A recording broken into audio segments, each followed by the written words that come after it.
Fala galera, tô aqui com os Bravo, mais um dia, podcast aí, e Deus tem feito grandes coisas, foi incrível aí o primeiro episódio. Se você não assistiu, corre no link aí embaixo, assista o episódio com o Pastor Ferreira, porque foi extraordinário. E de costume, tô aqui com o Bravo, Wesley Amaze. Isso aí, hoje, Missionário Maciel, quebrando tudo, o último já foi incrível. Estamos aqui com esse cara aqui que mano do céu. Meu pai do céu. Tive que pedir um alvará pra ele vir, uma liberação de solteiro pra ele vir. Missionário Maciel tá aqui, ó. Tamo Bravo, junto, meu pastorzão. Maciel. Saudade enorme de estar aqui. Já tinha uma semana lá em Salvador, tentando tocar no Lodum, mas a galera não deixou. Mas tamo aí. Se apresenta aí, Maciel, se apresenta aí. Então é isso aí, galera. Pra quem não me conhece, sou o Missionário Maciel, faço parte aqui da geração profética de Camboriú. Um enorme prazer em estar aqui nesse podcast e vai ser bênção. Vamos lá, vamos conversar aí agora, falar um pouco mais sobre a mensagem de Deus e é isso aí, vamos pra cima. A gente tem que começar, vamos do começo, né? Vamos recapitular, não é Maciel, né, mano? Não, pastor, aí o senhor também vai me quebrar. Isso aí vai... Não é Maciel, rapaz, né, mano? Isso aí é... Qual o teu nome? O meu nome é Arismar Maciel de Souza. Mano do céu. E teu irmão é Anailton. Anailton. Na verdade, eu tenho um costume, geralmente, quando as pessoas perguntam como é seu nome, eu falo, rapaz, antes de mais nada, eu vou contar uma história. Meu pai, ele já, né, meu avô, ele já não tinha um nome muito bom, porque o nome do meu avô era Aurelino. Nossa. Aí o nome do meu pai é Abinailton. Então ele, pra destruir tudo, ele falou assim, já tá vindo, já, né? A linhagem, né, mano? Aí ele pegou e colocou Arismar e Anailton. Só completou. Mas quando meu filho vir também, vai ser só glória. Meu Deus.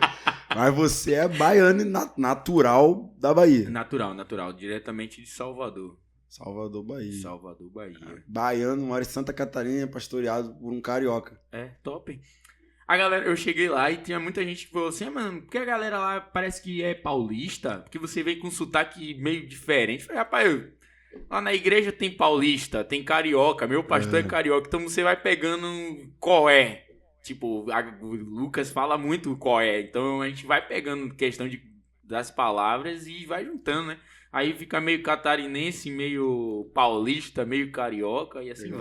Vai. Legal. Mas feio.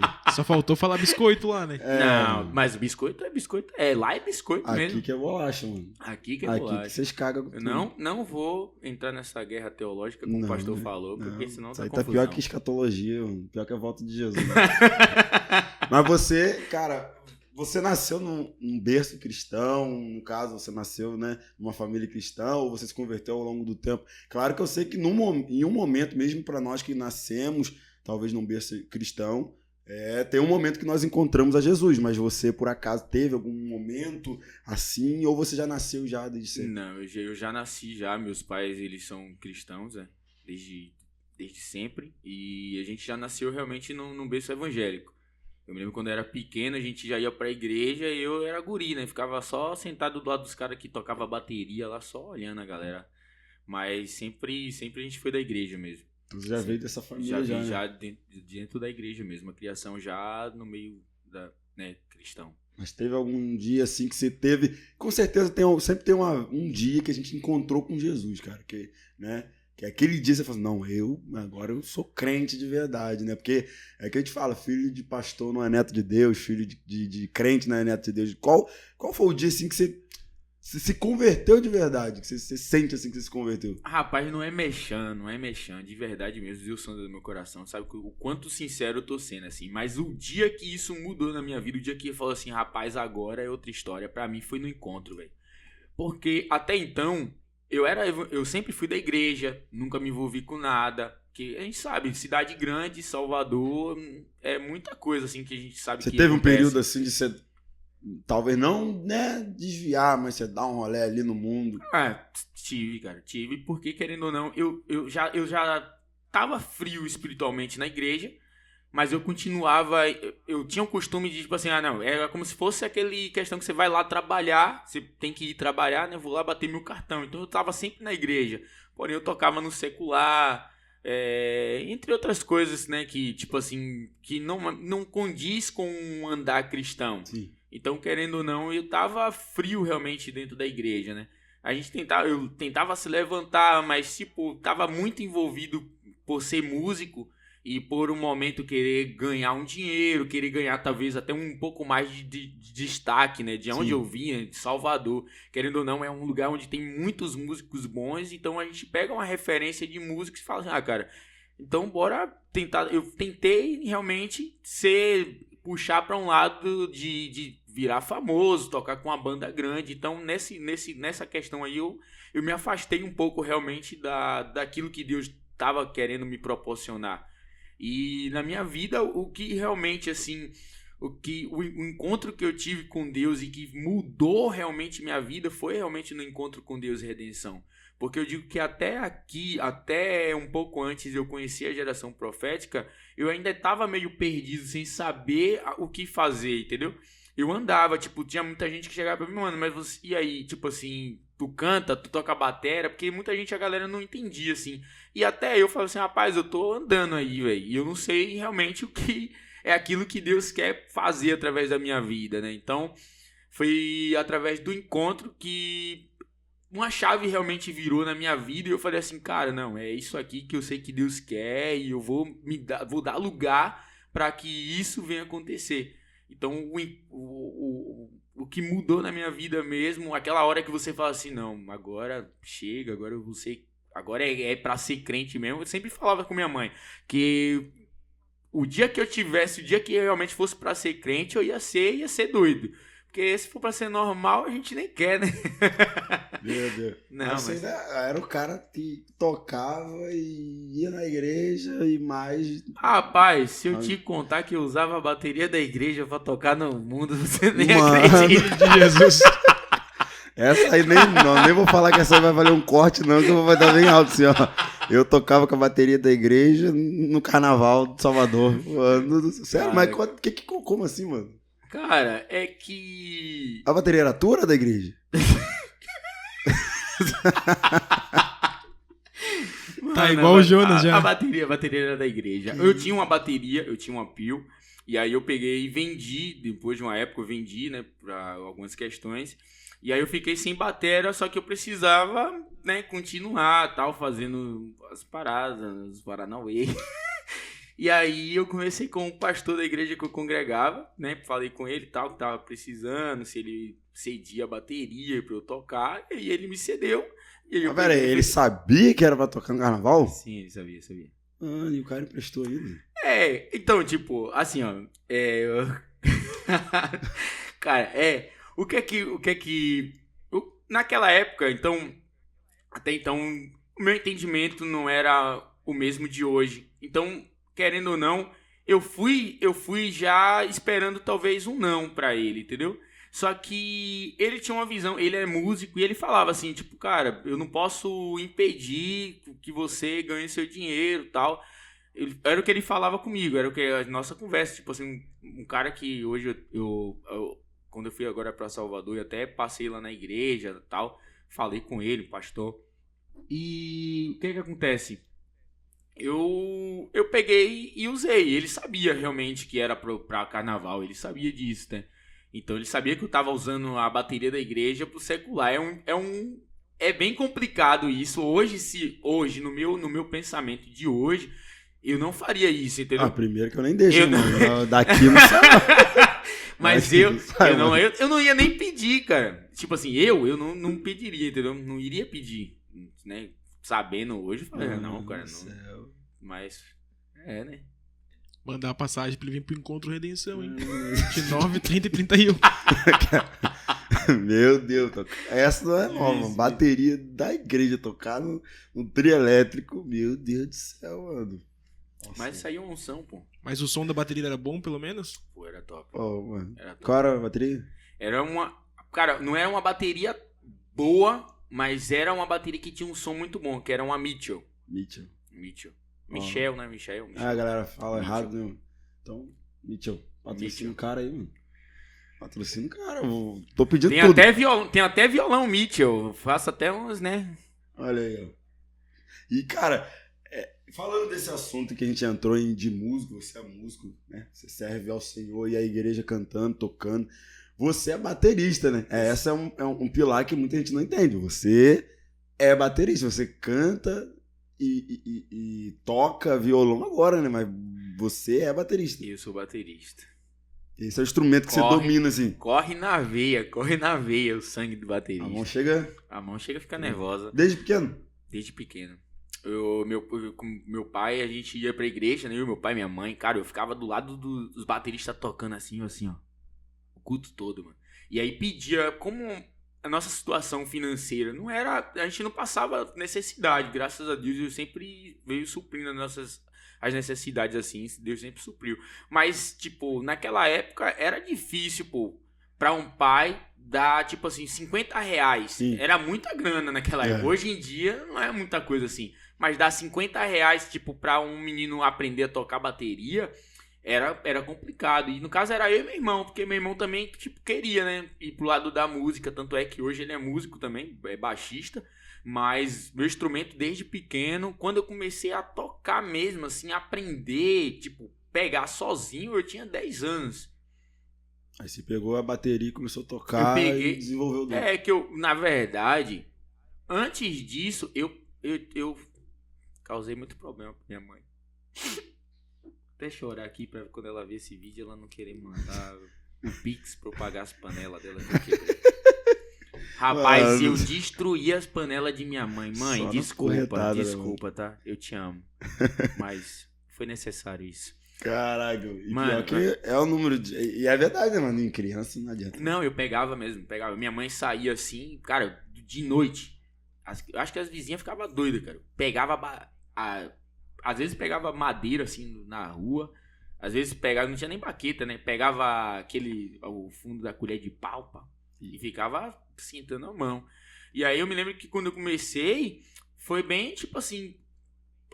uma pessoa falava assim, faz isso aqui, pega isso aqui e tal. E aí eu ia pegando, né? E foi quando, com o tempo, eu comecei a estudar e tal. Só que eu digo assim, foi essa questão pra mim, né? No lado de ter tocado no secular, foi que me fez abrir uma chave assim, tipo, não precisava, né? Eu ter ido pro secular pra estudar. Sim. Mas eu apanhei muito no secular. Eu apanhei muito mesmo. Porque eu sou um cara que eu não gosto... Desde antes, eu nunca gostei muito de ouvir música secular. Entendeu? Tipo assim, quando eu ouvia, era música tipo Red Hot ou instrumental, né? Tipo, só instrumental. E imagine, o cara tinha que tocar sertanejo, tinha que tocar samba, tinha que tocar pagode, tinha que tocar axé e você não ouvia nada. Eu apanhei, cara, apanhei. Já teve ensaio que eu fui que eu me senti constrangido de gente grande e eu, tipo assim, naquela ideia, não, eu já toco, vou pegar lá, sei o metrônomo certinho, mas quando chegava lá, cara, várias convenções, música que eu não tinha escutado uma vez e às vezes não pegava, assim, as outras partes da música e foi bem complicado. E, tipo assim, eu sou um músico que, infelizmente, eu não tive um tempo bom pra estudar partitura, né?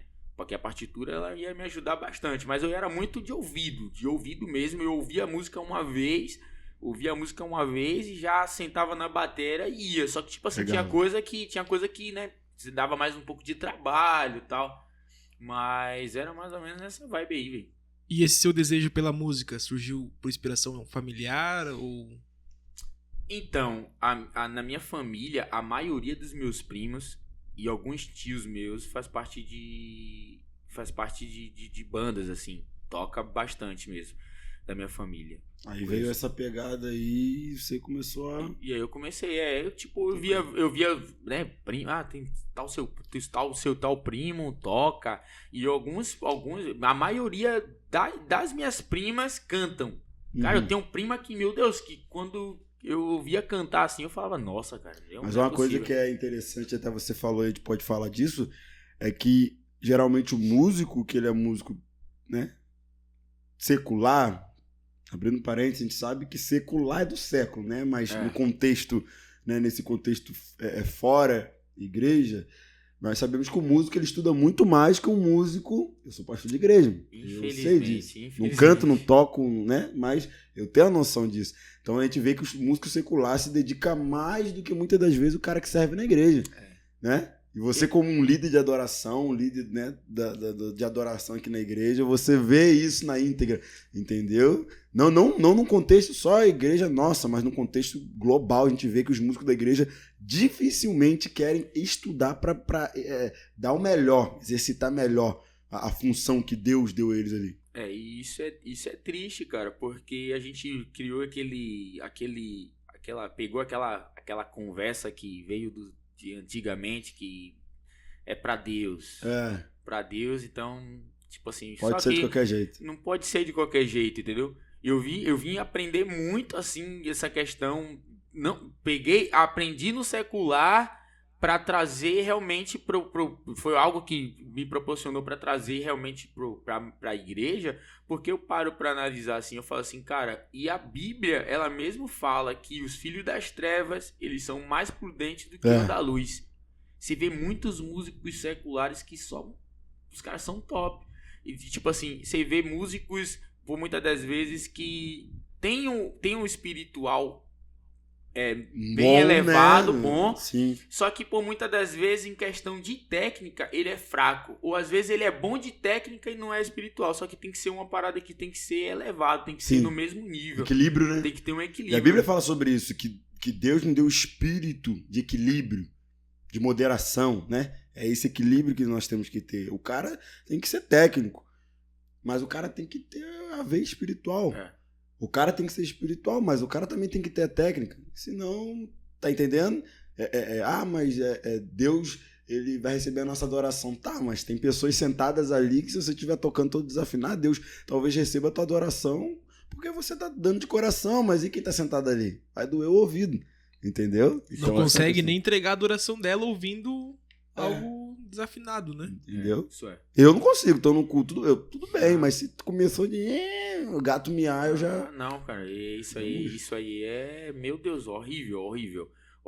Eu já fui limado mesmo, a gente fala muito limado, né? Excluído de alguns eventos, de alguns ensaios de bandas, assim.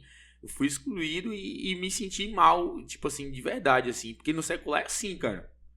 Na igreja a gente tem esse questão de tentar tratar a pessoa e cuidar e falar assim, não, cara, bora estudar e tal. Porque realmente é isso. Jesus, ele era manso, ele era humilde. Então a gente tem que chegar nessa ideia de transparecer aquilo que Jesus realmente quer que a gente faça, né? Mas a gente chega tal, e por muitas das vezes o cara tem essa entendimento de, não, mas é pra Deus tal. Só que, cara, no secular, por muitas das vezes, eu já fui excluído, cara. É assim, tipo, cara, foi no ensaio, não tocou bem, não ensaiou bem, não tirou a música, irmão. Mano, amanhã vem outro batera aí, não precisa vir mais não. É assim mesmo? Eu vejo assim, cara, que biblicamente... As pessoas acham assim, eu recebo um dom do Senhor, só que o dom ele tem que ser aperfeiçoado. Seja tocando, seja pregando, seja liderando. O dom, ele é para ser aperfeiçoado. É como se o Senhor nos entregasse uma pedra bruta, a gente tem que lapidar aquela pedra, entende? Então, o que falta em muitas pessoas é achar que Deus vai fazer esse dom se aperfeiçoar sozinho. Não, nós precisamos. Entende? Se eu recebi um dom da palavra, cara, eu vou estudar mais, eu vou ler mais, eu vou praticar mais, eu vou ler mais livro, entende? Não tem como, eu tenho um dom de pregar e eu subir no altar, mas eu não leio Bíblia, eu não tenho um devocional, não tenho uma vida com Deus, eu não estudo, não faço um curso, entende? Então, o dom tem que ser aperfeiçoado, tanto no músico, tanto no obreiro, tanto naquele que prega, tanto naquele que canta, entende? Então, a gente tem que desenvolver esse nosso dom, para aperfeiçoar esse nosso dom, para poder entregar melhor. Eu acredito que hoje você toca melhor do que você tocava ontem. Eu acredito que hoje eu estou pregando melhor do que eu pregava ontem. Por quê? Porque nós estamos num processo de aperfeiçoamento, né, do nosso dom. Que é aperfeiçoar aquilo que nós recebemos do Senhor, aperfeiçoar o nosso ministério. Porque senão o cara se torna limitado. E é o que você falou, os filhos da treva são mais prudentes que os filhos da luz. Por que tem muita igreja que hoje você vê que não tem jovem? A faixa etária da igreja é de 40 para cima. Tudo bem, ok. Só que aí? E quando esses de 40 ficar mais velho, e morrer. A igreja acaba? Mas o que é isso? Porque eles não entenderam o tempo. As coisas mudaram, né? Nós estamos no século XXI. Tudo vai mudando, tudo vai avançando. As coisas vão... Hoje nós estamos aqui num podcast. Ontem era um rádio. É verdade. Ontem era um rádio. Hoje nós estamos aqui no YouTube, podcast. Mas o que é isso?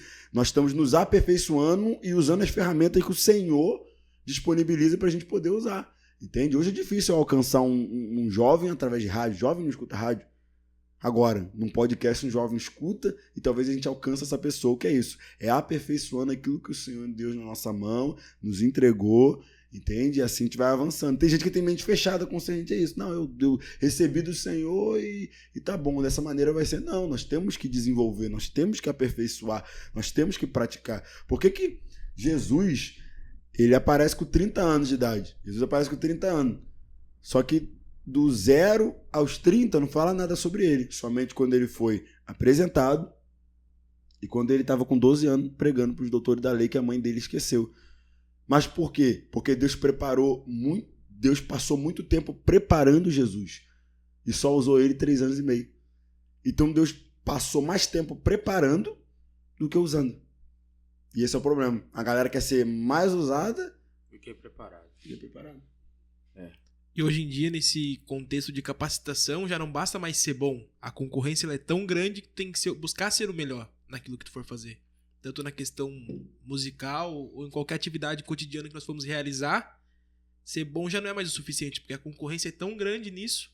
Sim. Que a gente acaba se tornando limitado. Sim, isso é verdade. Isso é muito verdade. Eu falo assim, eu tenho um dos exemplos assim de questão de receber um dom e de estudar para aperfeiçoar esse dom. Eu falo muito do meu irmão.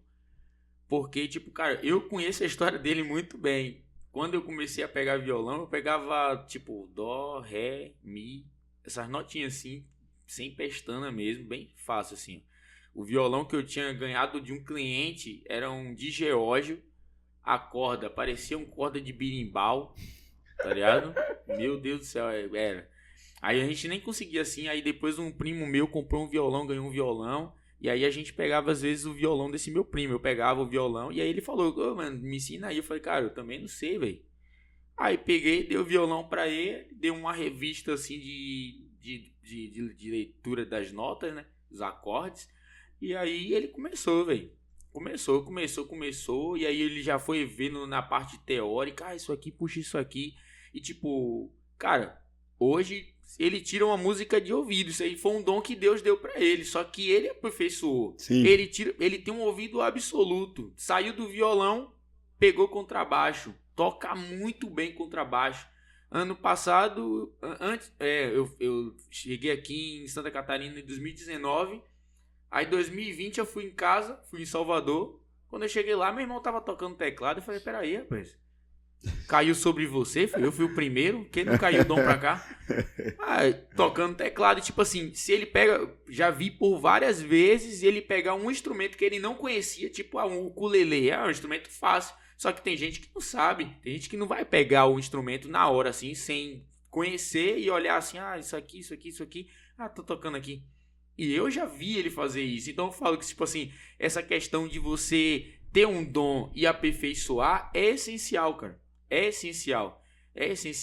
Deus, ele vai entregar algo pra gente. Só que aquilo que pode acontecer através daquilo que ele entregou pra gente, só vai acontecer, por muitas das vezes, se a gente começar, vou buscar, vou aprender mais, porque assim a gente vai alcançando lugares mais altos e níveis mais altos.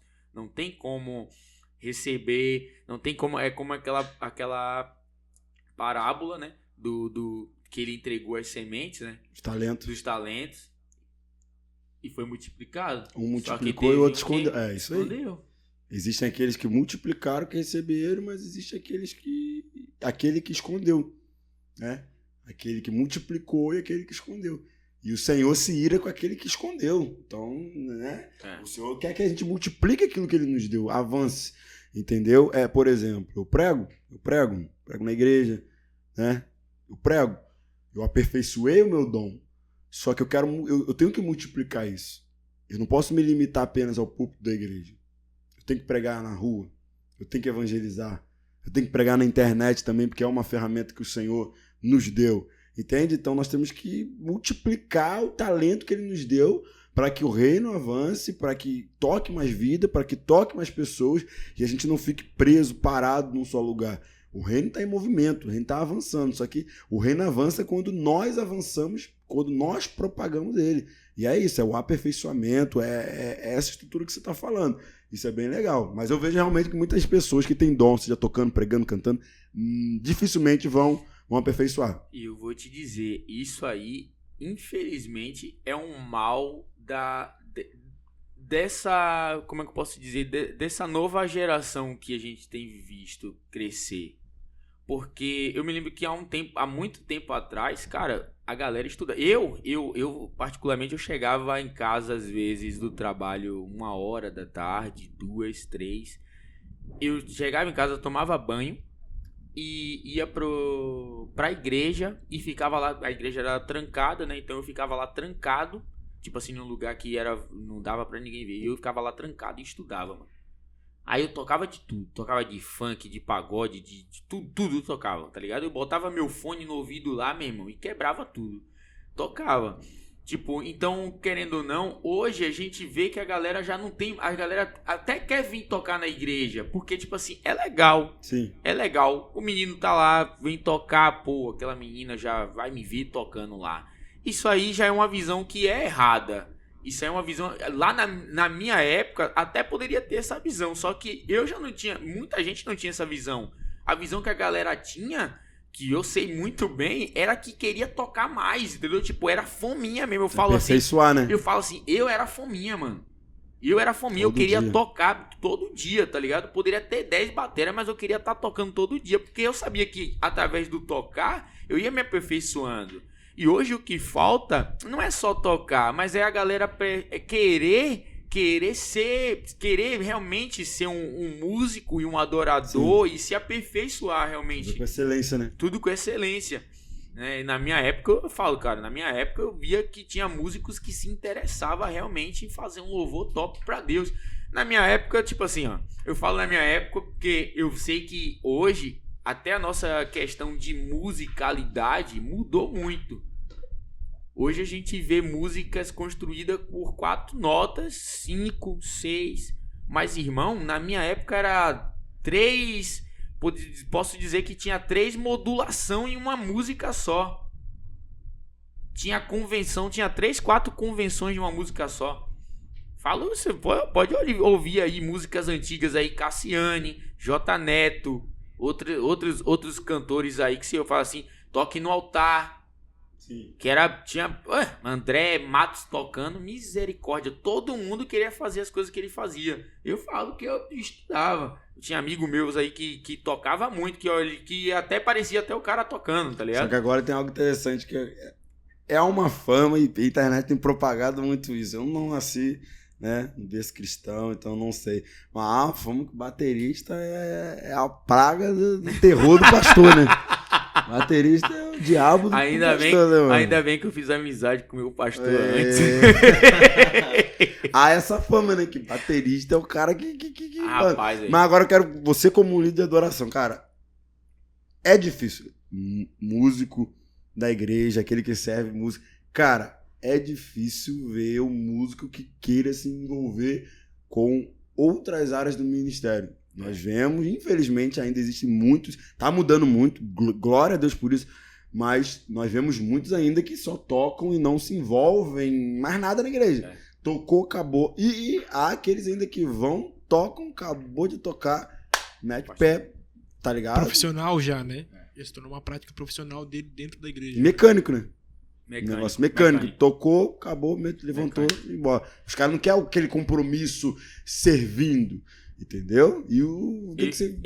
A gente conhece o músico assim, é quando chega na hora da palavra, cara. Porque, tipo, músico músico que só quer saber de música dentro da igreja, ele tem a tendência de o pastor tá lá pregando, irmão, ele some. Se for aquele pastor que pede para o músico ficar ainda na hora da palavra, tal, para ajudar, você vai ver, às vezes ele tá lá, daqui a pouco ele tá mexendo no celular, ou às vezes tá desligadão.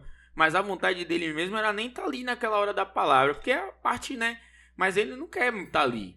E isso realmente é ruim. Essas questões assim de músicos que infelizmente não pensam em servir o corpo Sim. de outra forma, é ruim.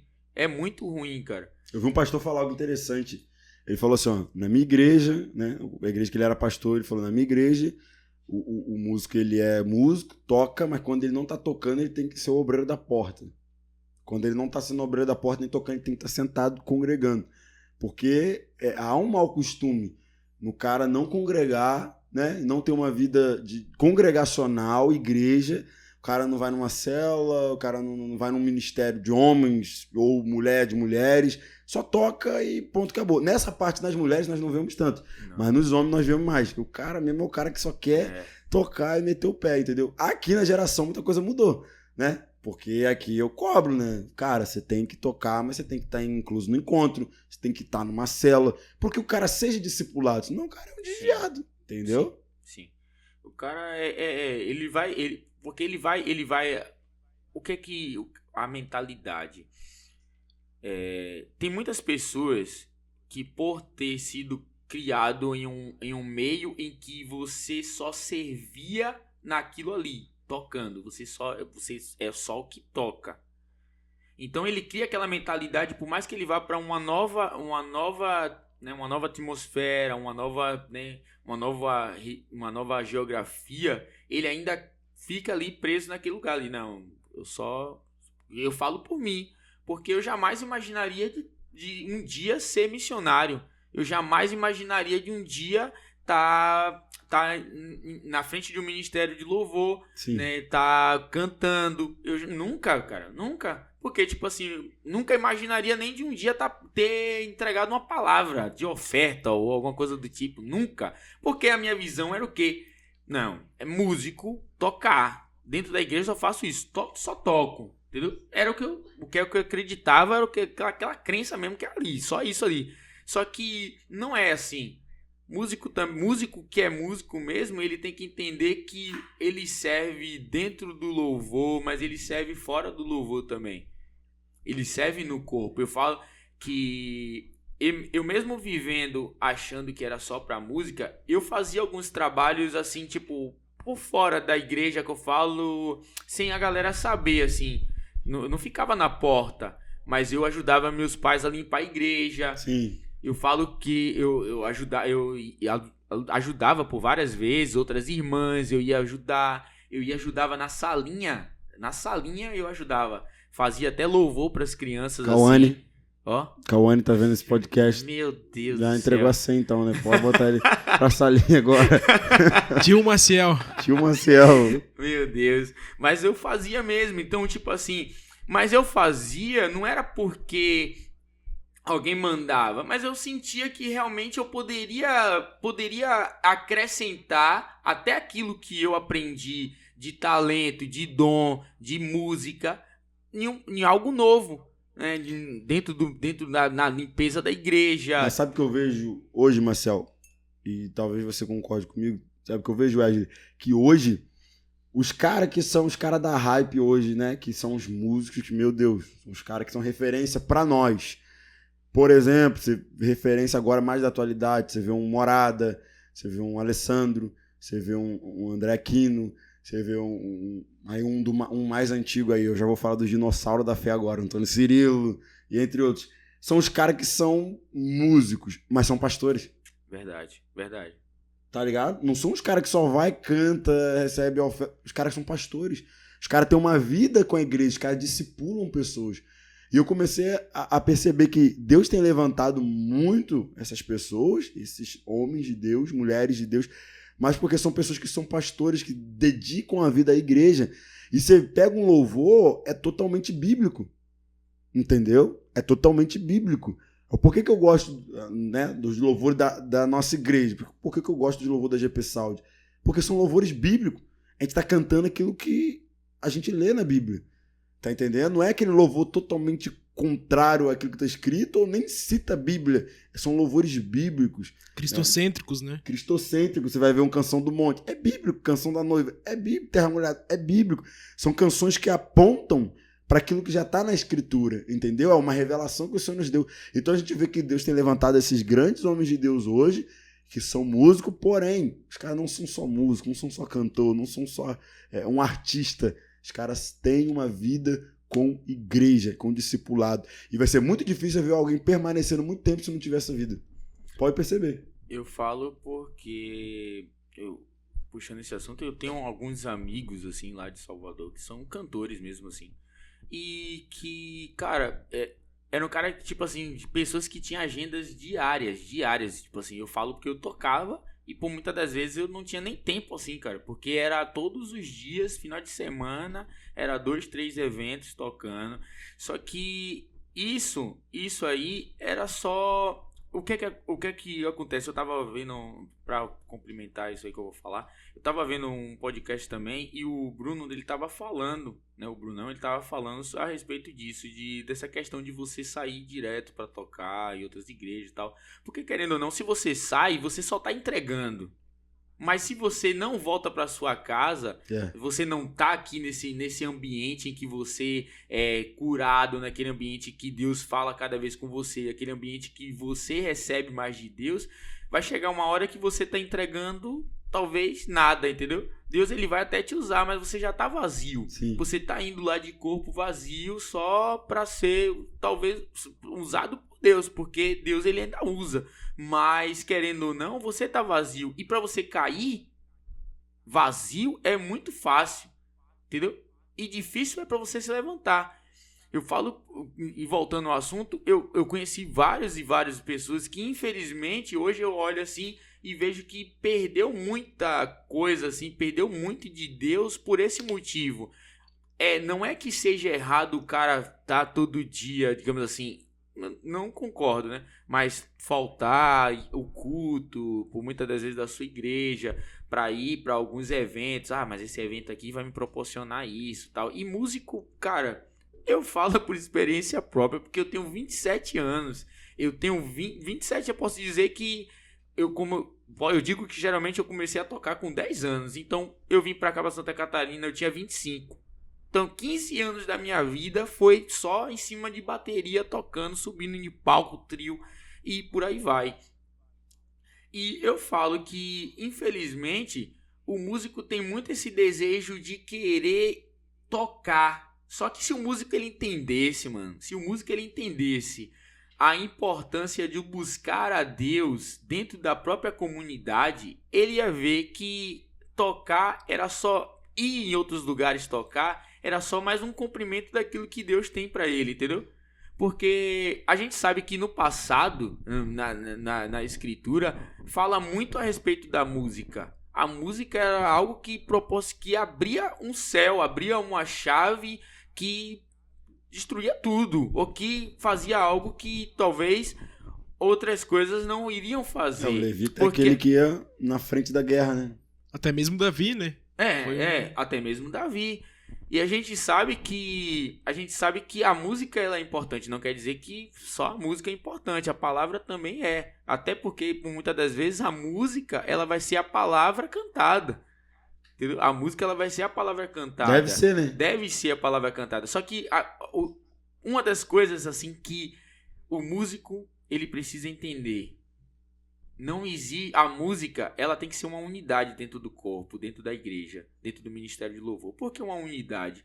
Porque assim, ó, por muitas das vezes o músico cria uma responsabilidade para quem tá cantando, para quem tá ministrando. Não, ele que tá ministrando, ele que tá falando com o pessoal, então ele que tem que fazer a glória de Deus descer aqui nesse lugar.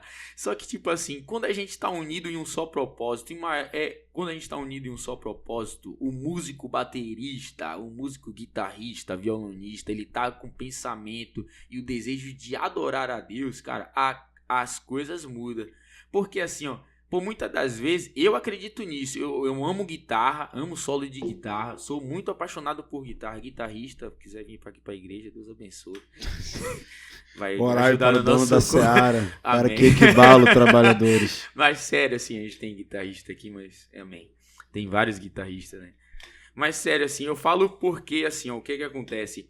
Eu sou muito pro lado da guitarra, o primeiro baterista que é ligado na guitarra. E eu sou muito ligado na guitarra. E eu falo, cara, que eu sinto que por muitas das vezes existe solos de guitarra, existe solos de contrabaixo que vai tocar em vidas que eu ministrando e cantando e talvez pregando não vai tocar, entendeu?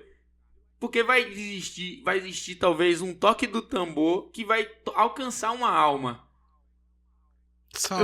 Saul era liberto quando Davi tocava harpa. Sim. A Bíblia não relata que Davi cantava, né?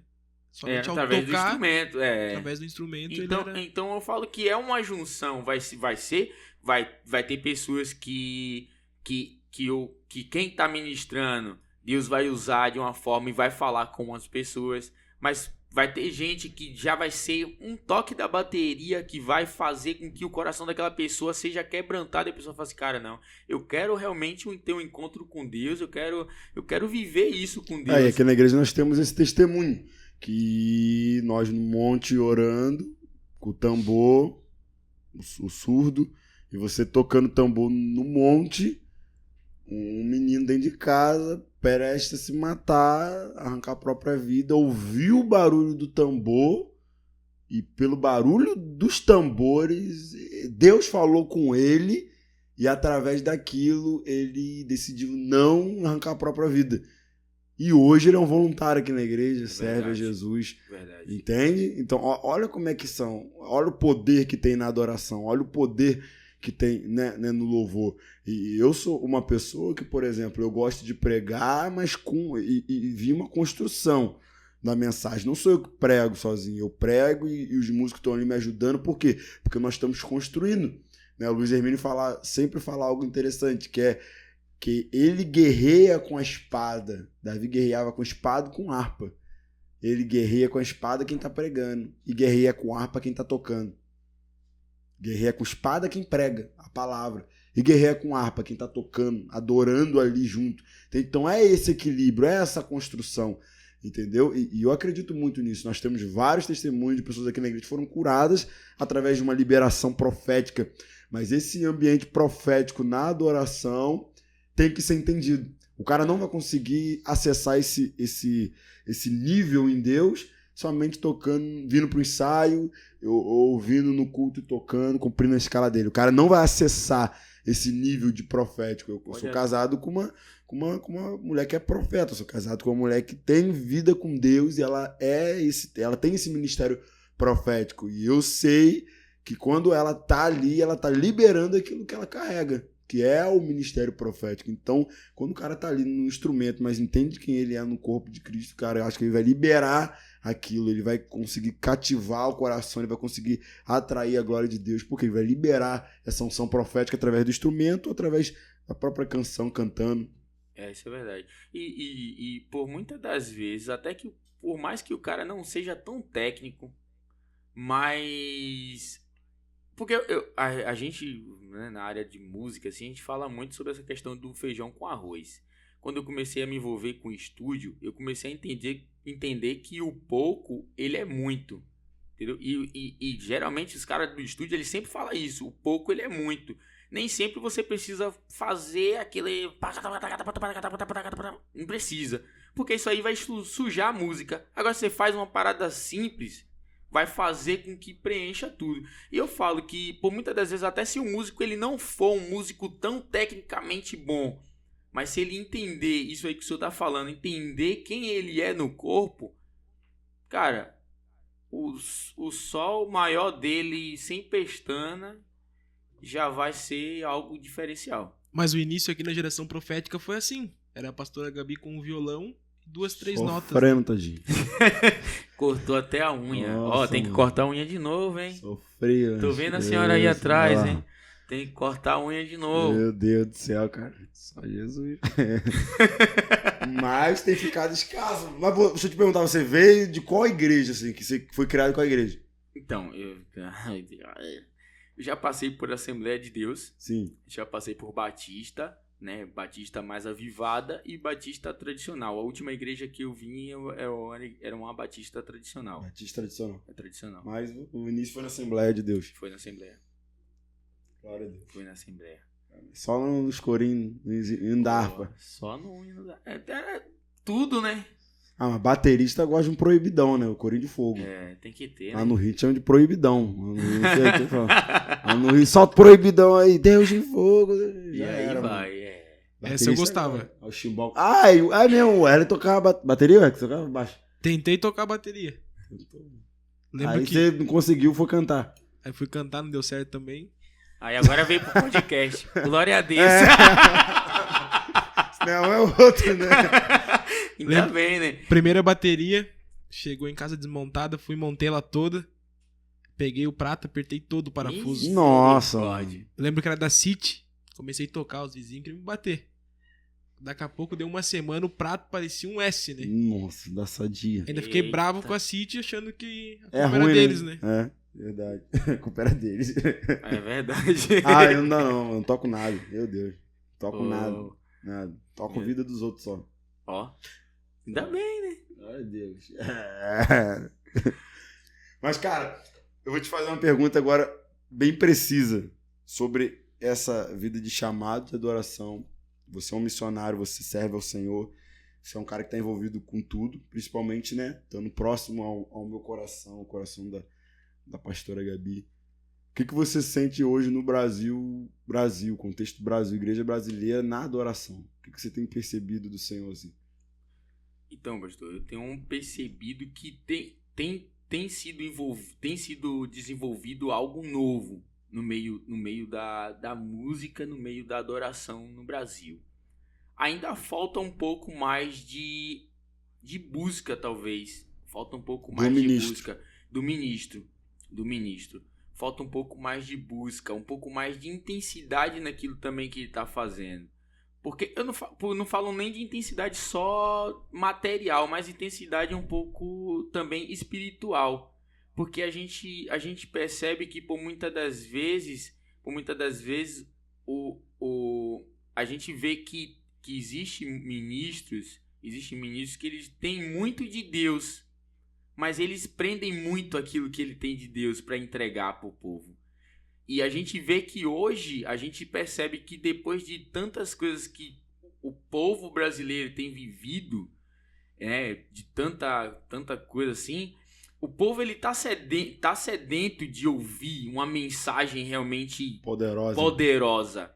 E por muitas das vezes nós acabamos segurando aquilo que Deus já entregou, retendo aquilo que Deus já entregou pra gente liberar. E a gente tem medo de liberar, né? A gente tem medo de liberar, só que é um momento da gente começar a liberar, a gente começar a ser boca profética de Deus nesse tempo. Amém. Creio. Esse é o tempo da gente se levantar, porque tá chegando a hora e Deus ele procura aqueles que os verdadeiros adoradores, os filhos que estão prontos para entregar aquela adoração pura e genuína para Deus. É uma geração que é muito represa, né? Acaba retendo aquilo que Deus tem entregado.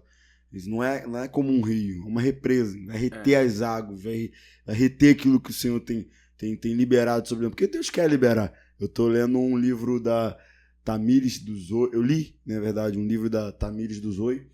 E o livro falava, essa história não é nossa. E ela falava muito sobre Judá, que quer dizer adoração, que quer dizer louvor. E ela falava sobre a geração que primeiro vendeu aquilo que era do pai, músicos, adoradores que rotularam o teu ministério, botaram um rótulo no ministério e falaram, para me cantar na tua igreja é tanto, para me pregar na tua igreja é tanto, enfim. E muitos daqueles que hoje estão retendo aquilo que o Senhor tem entregado. Ou quando liberam com uma segunda intenção, que não é a intenção mesmo nas almas, o foco não é no reino, mas o foco é naquilo que é monetário, no resultado que isso vai trazer material, tangível. Entendeu? Eu tava lendo esse livro e ela traz uma argumentação muito, muito séria que me faz até mesmo eu me questionar e me perguntar. Falei, será que eu tô liberando algo que o Senhor tem... Eu tô deixando ser liberado? Tá sendo um rio ou eu tô sendo uma represa e tô retendo aquilo? E talvez o Senhor não tenha feito mais porque eu não tô deixando que o Senhor faça mais. Claro, Deus não precisa de nós para fazer nada, Ele nunca precisará.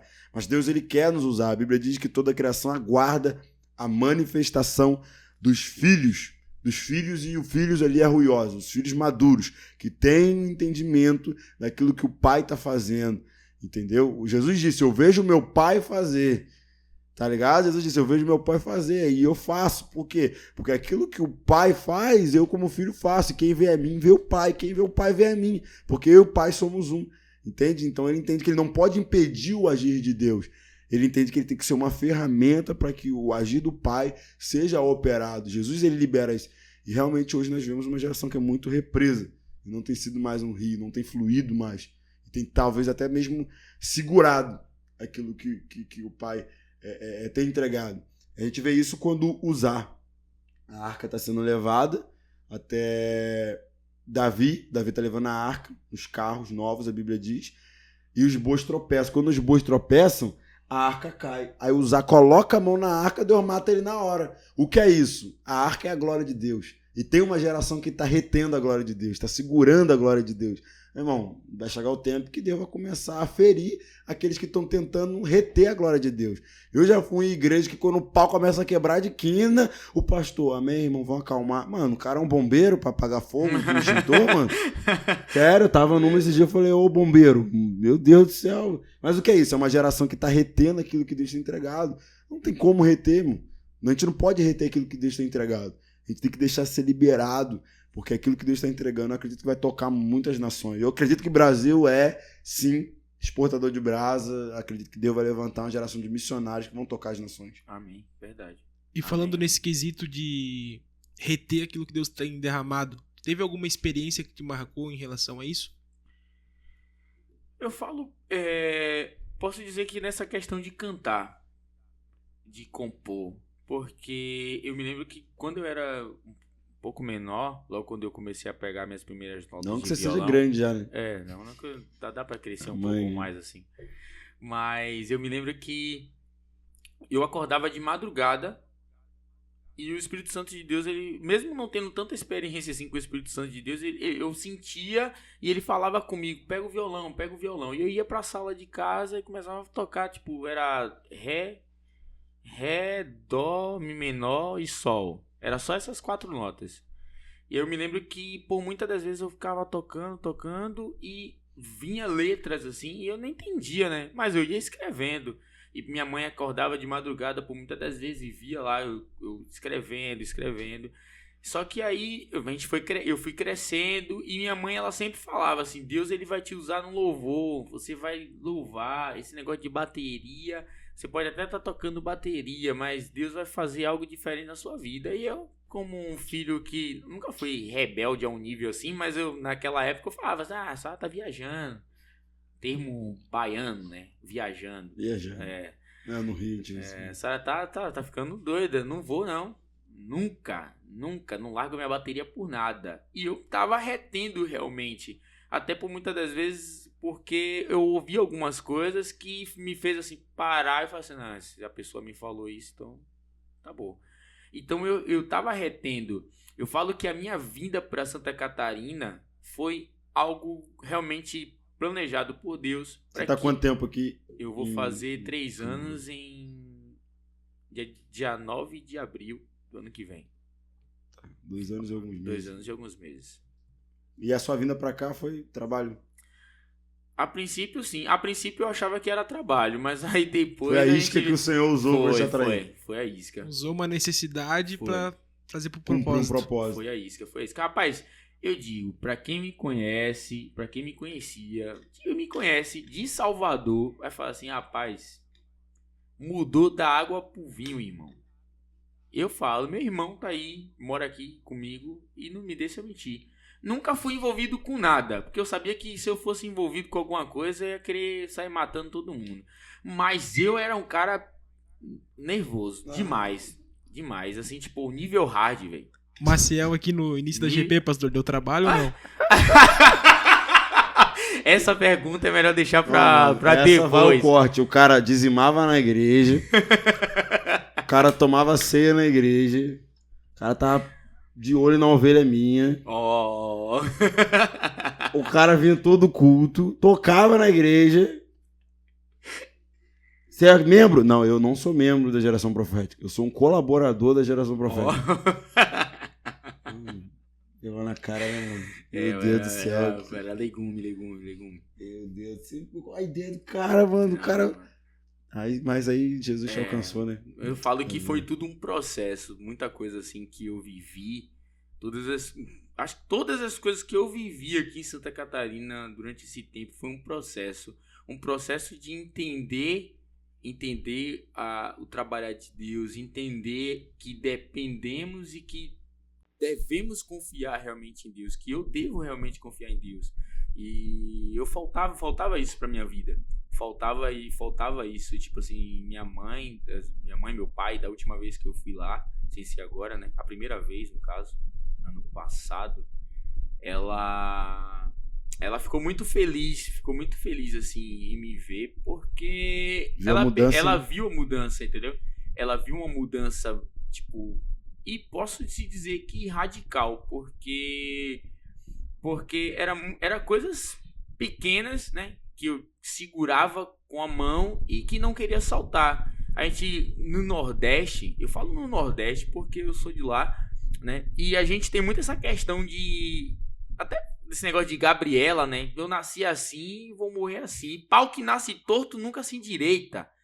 É dizer de lá. E a gente sempre falava isso, né? Então a gente cria esse negócio de nunca vou se endireitar. Só que, irmão, pau que nasce torto, parceiro, pode ter certeza que o carpinteiro, se pegar, dá de quina. Endireita assim. Não tem jeito. E o apóstolo Alexandre sempre falava algo interessante, que a Arca da Aliança foi feita com madeira de acácia. Madeira de acácia era a madeira mais difícil que tinha de se trabalhar, né? Era uma madeira cheia de nó. Então Deus usa aquilo que é difícil de se trabalhar para ser o símbolo da glória dele. Deus usa aquilo que é difícil para ser o símbolo da glória dele. E às vezes a gente vai ver homens e mulheres de Deus que você vai ver o passado teu, o meu. Cara, são pessoas que eram terríveis, mas o Senhor escolhe esses para ser símbolo. Não que Deus só escolha quem tem um passado obscuro, negro, não. Mas o Senhor escolhe muitas das vezes aquela madeira difícil de ser trabalhada para carregar a glória, para ser instrumento de graça e misericórdia aí nessa geração. Mas é isso que o pastor sempre tem ministrado, que a mesma intensidade que essas pessoas eram no mundo, elas têm que ter na igreja. Até mais. Até mais. Zaqueu disse assim, Senhor, se eu roubei alguma coisa de alguém, eu vou restituir 4 vezes mais. Zaqueu falou isso, eu vou devolver 4 vezes mais, Senhor. E eu um dia olhei pro Senhor e falei, Deus, cara, se eu era intenso no mundo, vou ser 4 vezes mais pro teu reino. Eu orei, fiz essa oração a Deus. Eu tenho tentado e eu dado a minha vida ali para ser 4 vezes mais intenso, 4 vezes mais... Tá entendendo? Porque eu acredito nisso, não tem como. Às vezes eu até desconfio quando tem aquele que fica com testemunho. Tem os testemunhos que é brabo, né, irmão? O cara ressuscitou dos mortos. O cara veio do inferno, mano. Tem, né? Os testemunhos. Cara, eu matei tanto, mas que tanta morte é essa, mano? Ninguém vê isso. Tanta morte. Eu era bandido, mas é mentira. Tem um monte de testemunho mentiroso. Vocês podem contar mentira, hein? Eu tava falando com minha mãe, ela conversando. Mas você fala de mim lá? Eu falei, sim, mãe. Eu falei pro pessoal lá que a senhora era bolo doido, andava armada até os dentes, trocava tiro com a polícia. Ela, misericórdia, menino, misericórdia. Eu falei, não, mãe, é brincadeira. Mas cara, existe realmente, existe esses tipos de testemunho, assim, que infelizmente não é verdade, né? Mas existe testemunhos que a gente vê que realmente é de Deus. A gente percebe, assim, no olhar da pessoa, no falar da pessoa, no andar da pessoa, a gente consegue perceber realmente que Deus fez uma transformação na vida dessa pessoa. E isso é bom, isso é... E a gente vê como, por exemplo, como você mesmo disse, admitiu, cara, que tá tantos anos e foi... tem a humildade de se considerar convertido com Jesus mesmo agora, né? Quantas pessoas que vão na igreja, mas, cara, ainda não nasceram de novo. Há 10 meses atrás, 10 meses... 9 meses atrás. E como foi esse processo de descoberta? Você fala descoberta no caso de... Se localizar no evangelho, né? Ter um destino. Cara, eu vim pra cá. Eu vim com uma proposta. Aí eu comecei a trabalhar. Nessa brincadeira, saí da empresa, porque a empresa consideravelmente me falou que faliu. Mandou eu partir a 1000, queria que eu voltasse pra Salvador. Eu falei que não queria voltar. Eu tinha saído perdido, não. Foi algo que eu decidi, né? Eu larguei bandas que eu tocava lá em Salvador. Terminei um noivado que eu tinha lá em Salvador, de 5 anos. Então, tipo assim, eu já não tinha mais nada lá em Salvador, além de meu pai e de minha mãe, entendeu? Então, eu tava aqui e eu falei assim, cara, já tô aqui, já deu isso, já deu ruim aí já em relação a isso, ao trabalho. E foi um processo, Deus, ele foi tão fiel assim comigo que eu fui morar em casa de algumas pessoas e cada pessoa que eu morei, eu pude aprender alguma coisa. Aprendi muita coisa, mano. Muita coisa.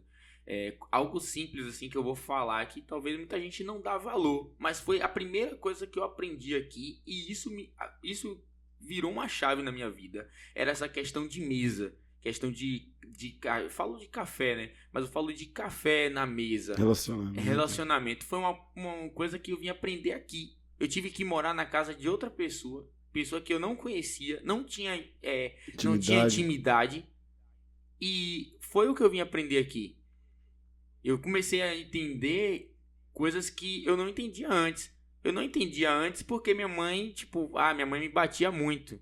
Eu não entendia antes porque meu pai, ele sempre viveu daquele jeito, tipo assim, não, meu filho, eu vou dar tudo que ele quer, talvez eu não dou atenção, não brinco com ele, que era isso, a realidade. Meu pai dava tudo, tipo assim, do bom e do melhor, sempre deu, nunca deixou faltar nada. Meu pai era aquele cara que trabalhava de dia e de noite e acabou, entendeu? Só que brincar com a gente, que toda criança, eu sentia falta disso, Sim. de um diálogo com meu pai, eu sentia isso, mas eu vim aprender aqui, eu comecei a entender que o que eles não ganharam, eles não tinham como me dar, mas mesmo eles não me dando, eu tenho a possibilidade e eu tenho por obrigação de, quando eu ser pai, eu ensinar meu filho e tratar meu filho, como é que eu posso criar ele da forma que eu não fui criado. E isso é importante porque às vezes tem filho que é tão revoltado com o pai, né, não tirando a parcela de responsabilidade do pai, mas é tão revoltado com o pai, mas não busca também saber o que o pai viveu. Tá entendendo? Meu pai, infelizmente, ele foi abandonado pelo pai dele. Ele não conheceu o pai dele. Então, quem cuidou dele foi minha avó. Então, minha avó tinha que, ele era do sertão, do interior de Irecê, lá na Bahia. Então, minha avó tinha que andar, cara, era a distância muito grande. Para quem mora em Santa Catarina, minha avó tinha que andar daqui de Balneário até a entrada de Itapema para pegando água para voltar, entendeu? Tipo assim, para quem mora aqui, para quem mora em Salvador, a distância também, digamos sofrida, assim, uma distância grande. Então foi uma vida sofrida. Tipo, minha mãe da mesma forma. Minha mãe já chegou pra mim pra falar que na época dela ela dividia um ovo pra 4 irmãos, pra 5. Minha mãe tinha 6, 7 anos quando cuidava dos irmãos dela pequenos. Minha avó dormia bêbada e acordava bêbada, batia, espancava. Então, querendo ou não, a criação dela foi essa.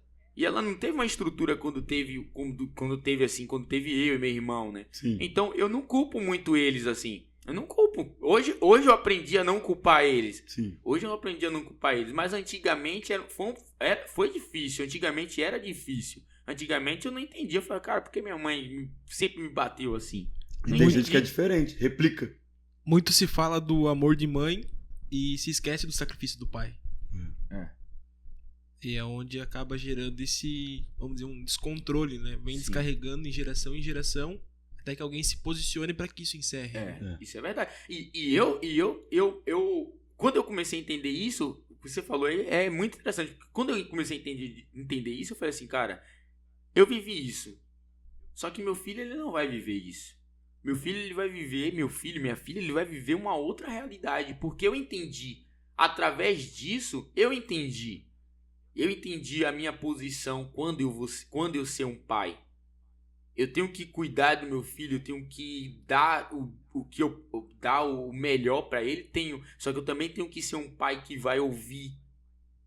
Eu tenho que ser um pai que tenha diálogo, um pai que vai brincar com o filho. Eu entendo isso, hoje eu entendo isso. Antigamente eu não entendia. E eu puxo isso também pro meu ministério hoje.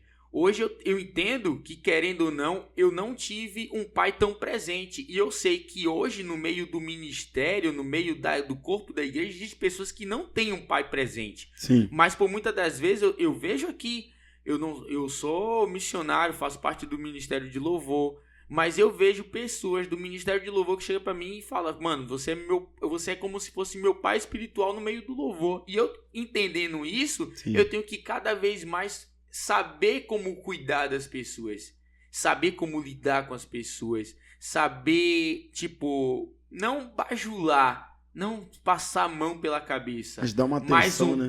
o pai é aquele que ama e ao mesmo tempo corrige. É bíblico. Sim. O pai, ele ama e ele ao mesmo tempo corrige. Exorta. E o- Exalta. Açoita. O Douglas do Jesus Cop fala algo muito interessante, que ele vai se tornar um bom pai, não quando ele formar bons filhos, mas quando ele formar bons pais. Preparar aquele cara para que ele replique em outros, né? Porque o problema dessa geração é que, poxa, se meu pai não foi bom comigo, eu não vou ser um bom pai pro meu filho. E isso acaba sendo até meio que automático. E no reino é assim. Porque tem gente que, eu não tive um bom pastor, então eu não vou ser um bom líder de ninguém. Não, tá errado, cara. Entende? Tá errado, não, cara. Se eu não tive uma boa referência espiritual na minha vida, cara, você é melhor que eu posso ser. Entende? Você é melhor. Graças a Deus eu tive boas referências. Né? Eu fui ganho por um homem de Deus, eu fui discipulado por um homem de Deus. Graças a Deus. Essa é uma parte que eu não tenho que reclamar. Mas eu conheço pessoas que não tiveram o mesmo privilégio que eu tive. De ter homens de Deus ali segurando o lado. Só que eu não fui uma pessoa. Eu sou o primeiro pastor da minha casa, sou o primeiro cristão da minha família. Eu não tive ninguém que pegasse na minha mão e vamos lá, me incentivasse. Tá entendendo? Fui aprender a orar no monte, com um monte de gente ouvindo os outros orando. Fui aprender o que é Bíblia, porque eu me converti e me deram uma Bíblia. Entendeu? Então, assim, foi difícil a construção. Só que hoje não. Hoje meus filhos serão filhos de pastores. Hoje eu quero dar para os meus filhos aquilo que eu não recebi da parte do Senhor. Entende? Eu compro uma briga, eu digo assim, porque eu sempre falo que eu fiz um voto quando eu casei. Contexto família, né? Eu falei com a minha esposa: eu serei o homem mais parecido com Jesus que você vai conhecer. E isso é uma guerra. Por quê? Porque ela conhece os meus defeitos. É mais fácil ela conhecer um cara, um pastor, e falar assim: esse é um homem de Deus. Mas quando eu quero que ela veja Jesus em mim, é difícil, porque ela tá vendo meus defeitos. Você tá entendendo? Só que é uma guerra diária. Eu compro. Eu quero que ela veja Jesus em mim. Eu quero ser esse homem parecido com Jesus para ela, entende? E realmente, essa é a minha dedicação. Porque de verdade, pregar não é meu ministério é cuidar da minha esposa, porque ela me entregou. Naquele grande dia o Senhor não vai perguntar da geração profética de Camboriú. Naquele grande dia o Senhor vai perguntar: cadê a tua esposa? Depois o Senhor vai perguntar da igreja. Entende? E realmente tem pessoas que, por não receberem algo assim, talvez uma atenção familiar ou ministerial, não replicam isso, não dão atenção, não dão, né? Tem gente que, eu já ouvi essa frase: eu aprendi na marra, você tem que aprender na marra também. Eu já ouvi essa frase: eu aprendi tomando tapa na cara, você tem que aprender tomando. Não, mas não é assim, né? Não é assim, principalmente no reino, cara. Não é porque eu talvez me frustrei que meu discípulo tem que se frustrar. Não, se for necessário para ele aprender em alguma área, Deus vai permitir que isso aconteça. Mas para que eu vou ser o mesmo cara ruim que eu tive e você na vida dele?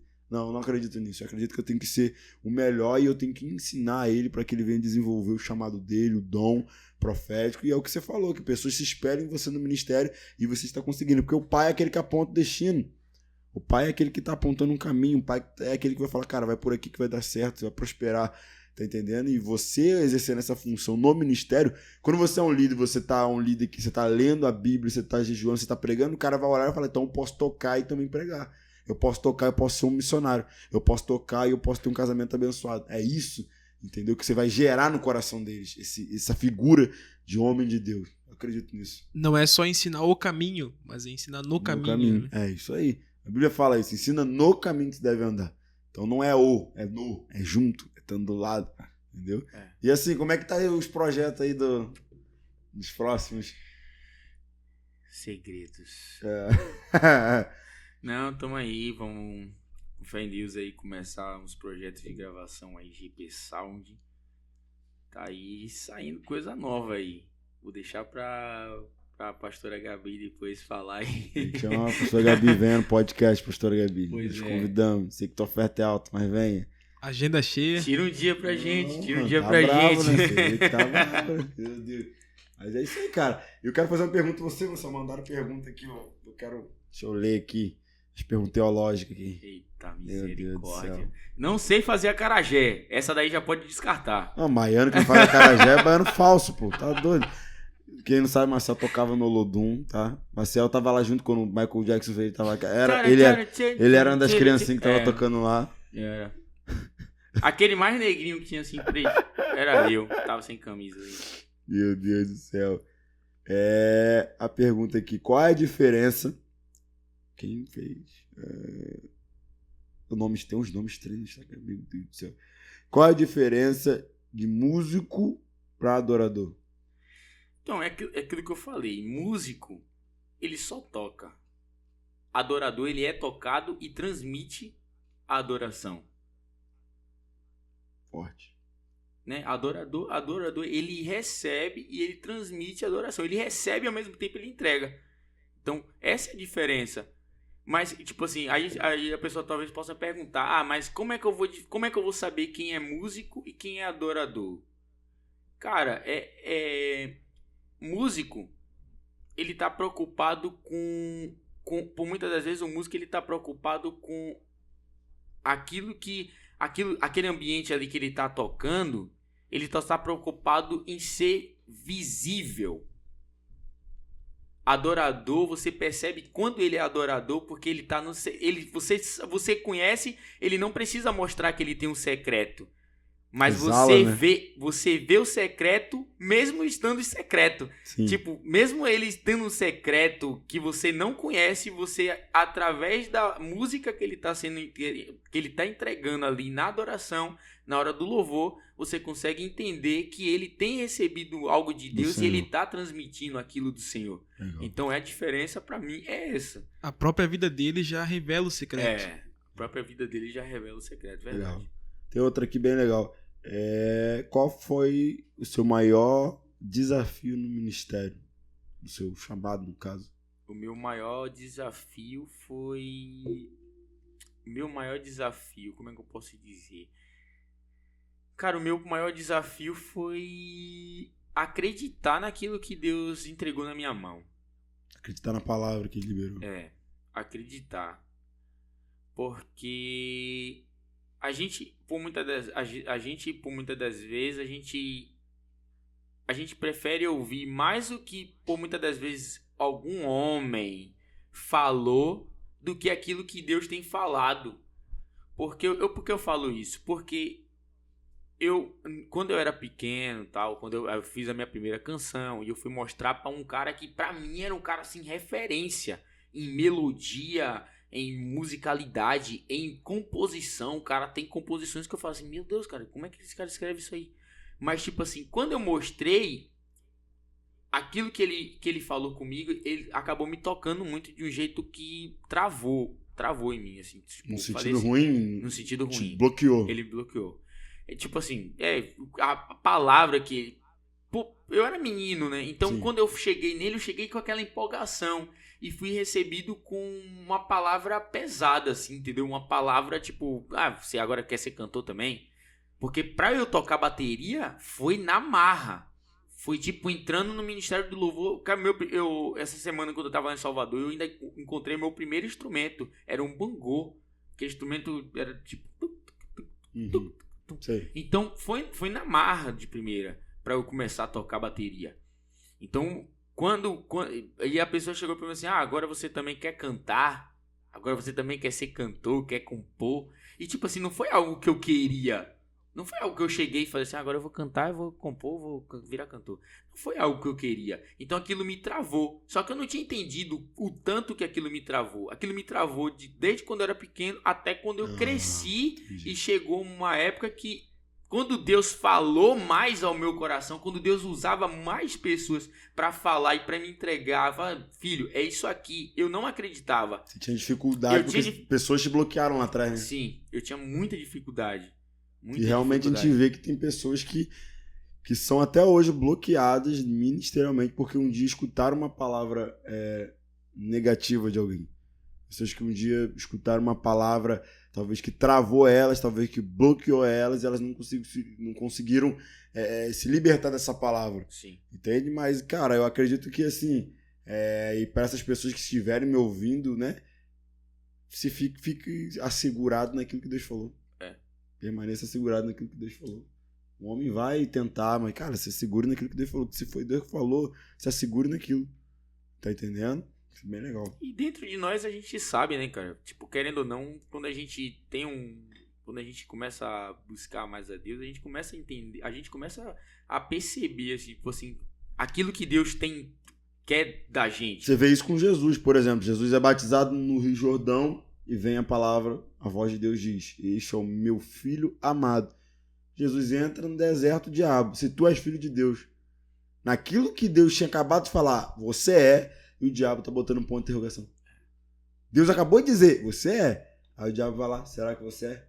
Botando um ponto de interrogação. Tá entendendo? O que isso quer dizer? Cara, Satanás, ele sempre vai tentar botar um ponto de interrogação aonde Deus colocou um ponto de exclamação. Satanás sempre vai tentar colocar uma dúvida aonde Deus colocou uma certeza. Sempre, sempre. Porque esse é o papel dele. Esse é o papel dele. Aí, Jesus, tu és o meu filho amado, ok? Vai pro deserto, diabo, se tu és filho de Deus, olha a dúvida. Entendeu? Mas Jesus, como um filho maduro, ele não teve dúvida daquilo que o pai falou. Eu acredito que se encaixa nisso que você tá falando, né? Essa dificuldade que você teve. Quando você amadureceu, quando você entendeu que vale mais aquilo que Deus falou. Sim, do que aquilo que o homem falou. Entendeu? E tem uma outra pergunta aqui pra gente conseguir encerrar. Que mandaram aqui no direct. Quando sai o casamento? Para aqui, eu não vou falar quem perguntou.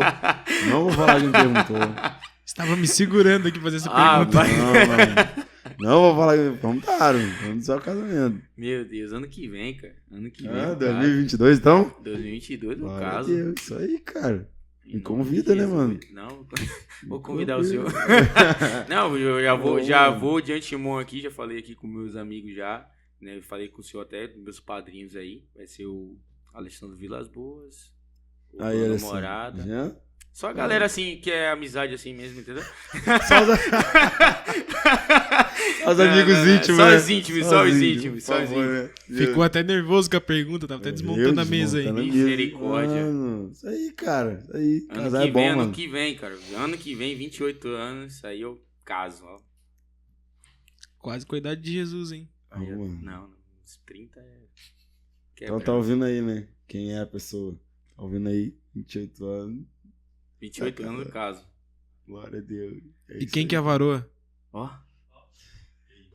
Misericórdia. Segredo de Estado. Não, olha tá atacando terror mesmo. Essa daí não tá no direct ali, não. Se bater uns 10 likes nesse vídeo aí, será que sai o... Se bater, eu conto. Eu venho aqui no podcast contar aqui. Aí, ó. Se bater, eu venho contar aqui. Tá bom, então. Na verdade, eu venho com a varoa aqui. Eita. Se bater, eu venho com ela aqui. Compartilha aí, geral. Divulga aí. Pra fechar aí, pra gente encerrar, cara, dá um conselho aí dá um conselho pra jovens que, como você, servem na adoração, né? Ou também em outro ministério assim, mas pra que incentive eles. Dá um conselho pra eles. Então, o conselho que eu dou, como eu falei, essa questão de permanecer. O conselho que eu dou é permanecer. A luta, ela vem. A tristeza, ela vem. Mas quando a gente entende que vale mais a pena a gente viver aquilo que Deus tem para nós do que aquilo que, por muitas das vezes, é a nossa vontade, a gente percebe que existe algo maior por trás disso. Sim. Existe algo maior. Então, o conselho que eu dou é não desistir, cara. É não desistir. Não desistir de estar na igreja, não desistir de contribuir com o corpo, não desistir de estar sempre na presença de Deus. Eu falo porque não é fácil. Não é fácil. Para mim chegar até aqui e para mim alcançar lugares maiores ainda, eu sei que não vai ser fácil. Vou ter que permanecer. Sim. Vou ter que permanecer. Mas é isso aí, não deixar de querer estar Sim. mais próximo de Deus, né? Não querer deixar de estar mais próximo daquilo que o Pai ele tá querendo proporcionar. Hoje a gente vê que, infelizmente, o mal do século é depressão, essas coisas, ansiedade, é isso aí. Só que eu fico me perguntando por muitas das vezes, por que não existe uma ansiedade de buscar? Por que não existe uma ansiedade de estar na presença de Deus? E se a gente tentasse fazer com que essa ansiedade que nos causa mal fosse a ansiedade que nos causa bem? A ansiedade, tipo, eu vou transformar essa ansiedade em uma ansiedade que vai fazer com que eu queira buscar mais intensamente a presença de Deus. Isso vai fazer com que a gente venha mudar e com que a nossa realidade seja diferente. Forte. Com que a nossa realidade seja diferente. Cara, legal. Isso aí, mano. Tamo junto. Tamo junto. Sou rápido, né? Foi rápido. Foi rápido. Foi rápido. Você vai voltar agora, cara. Vai voltar com a GP Sound aí. Agora eu volto com a GP Sound. É se bater os 10 likes, né? Volto com a Varô. Aí eu volto com 10 caiu. É isso. Galera, o negócio tá melhorando aqui, gente. Misericórdia, o que é isso? Nem Salomão em toda a sua glória. O Ferreira tomou água quente da torneira. Agora, ó, Red Bull, você não tá me dando tanta moral. Eu tive que pular o muro, tá? Tá doido. Monster. E qual o nome, Jael? Takai Sushi. Takai Sushi. Galera do Takai Sushi, obrigado, cara. Vocês são incríveis. Olha isso aqui, gente. Meu Deus. Um troço bonito isso aqui. Tá, mas vai ter que comer um ao vivo, pastor. Hã? Tem que comer um ao vivo. Eita, botou na prova. Não, isso aqui eu não sei. Não, eu sou pobre de favela, mano. Gente de favela não come isso aqui, não. Cadê o outro? Takai Sushi, tamo junto. É, mesma coisa? Eu não sei. Eu fui criado em favela. Meu Deus do céu. Quero agradecer. Vai estar o arroba deles aqui. Galera, entra lá, cara. Melhor de Balneário Camboriú, região. Melhor. Cara, muito legal o trabalho deles. Estão nos abençoando aqui e estão nos ajudando, colaborando conosco. Eu vou deixar o arroba aqui também do Israel, cara. Procura o Israel, procura a Gênesis Digital, porque é os caras que estão nos ajudando aí. Eles estão fazendo... Você quer fazer um podcast desse, cara? Na tua igreja, ou talvez você não tenha um estúdio, mas talvez quer fazer aqui, procura o Israel, vai estar o Instagram dele aqui, procure a agência dele, porque é muito incrível e é algo que está proporcionando o reino crescer e avançar, ok? Vai deixar o Instagram aqui do Maciel aqui, segue ele lá, o cara tem um monte de seguidor já, mano, né? Famoso. Não, cara, Fiquei famoso depois de vir pra GP Sound. Famoso, mas tá aí, ó, segue lá, o Wesley Mês, não mudou o Instagram dele ainda, mas nós estamos fazendo uma campanha aí, né? Pra ele mudar, botar o Wesley Mês, o nome dele é Babix. Nome de gente rica. Mas é isso, galera. Muito obrigado, tamo junto. Nós vamos divulgar aí. Quando vocês vai pro outro vídeo aí, volta lá no do Pastor Ferreira que a gente vai comer o sushi aqui. E se vocês quiserem, eu mudo também meu nome pra Arismar lá na Não, mano. Aí você vai perder uns 10k de seguidor assim, uns 5. E galera, compartilha esse vídeo pra todo mundo. Vai lá no Instagram, segue lá, @gp.cast, @gp.cast. Segue lá, que é muito importante. Segue o Instagram da Igreja GP Camboriú também, porque tudo isso o reino é divulgado. E quando você curte o vídeo, eu aprendi com o Douglas. Caraca, mano, eu tô aprendendo a fazer essas paradas, né? Quando você curte o vídeo, você tá mandando pro YouTube uma informação, que esse vídeo é relevante e ele vai divulgar pra muitas mais pessoas. Amém? Tamo junto. Valeu, galera. Valeu. Takai Sushi, semana que vem tem de novo. Lembra de Não nós. esquece de nós. Valeu.